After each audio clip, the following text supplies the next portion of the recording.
நடிகை சரண்யா மோகனுக்கு கேரளாவில் ஆண் குழந்தை பிறந்திருக்கிறதா தகவல்கள் வெளியாயிருக்கு. தமிழ், மலையாளம், கன்னடம், தெலுங்கு மற்றும் ஹிந்தி போன்ற பல மொழி படங்களை நடிச்ச கேரளாவை சேர்ந்த சரண்யா மோகனுக்கு ஆண் குழந்தை பிறந்திருக்கான்.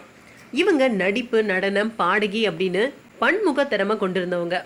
இவங்க தமிழ்ல குழந்தை நட்சத்திரமா காதலுக்கு மரியாதை படத்துல அறிமுகமாயி அதுக்கு பிறகு இவங்க நடிச்சு வெளிவந்த யாரடி நீ மோகினி, அழகர் சாமி, வேலாயுதம், வெண்ணிலா கபடி குழு போன்ற படங்களை நடிச்சு புகழும் பெற்றிருந்தாங்க. இவருக்கும் கேரள மாநிலம் திருவனந்தபுரத்தை சேர்ந்த டென்டல் டாக்டர் அரவிந்த் கிருஷ்ணனுக்கும் திருமணம் நிச்சயிக்கப்பட்டிருந்துச்சு. கடந்த வருஷம் செப்டம்பர்ல சரண்யா மோகன் அரவிந்த் கிருஷ்ணனோட திருமணம் ஆலப்புழால நடந்துச்சு. இனிமே நான் நடிக்க மாட்டேன் அப்படின்னு சொல்லிட்டு நடனப்பள்ளி தொடங்கி நடத்துவேன் அப்படின்னு சொல்லியிருந்தாங்க. அதுக்கப்புறம் அவங்க நடிக்கவும் இல்லை. இந்த நிலையில கேரளாவில் இவங்களுக்கு ஆண் குழந்தை பிறந்திருக்கிறதா தகவல்கள் வெளியாயிருக்கு.